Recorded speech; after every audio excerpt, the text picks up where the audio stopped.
There are really two main GLP-1s on the market, semaglutide, which is Ozempic and Wegovy, and tirzepatide, which is Mounjaro and Zepbound. I will say in head-to-head trials, tirzepatide almost always wins. It wins as far as ease of weight loss, it wins as far as total body weight that you can lose, and it certainly wins as far as the side effect profiles go. So most people are less nauseous with tirzepatide than with semaglutide.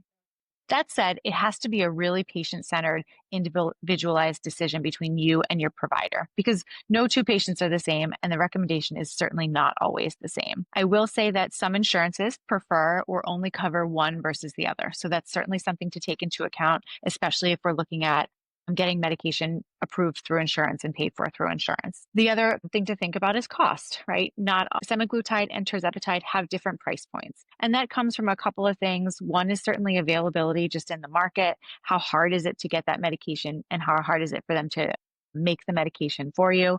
So tirzepatide tends to be slightly more expensive than semaglutide, but really it's an individualized decision with your provider to think about what medication is going to be the best fit for you. I will say we have lots and lots of patients that do incredibly well on semaglutide, love it, and really have no reason to switch. And then I have lots of patients that are on tirzepatide and think that they would never take semaglutide. So it really is individualized.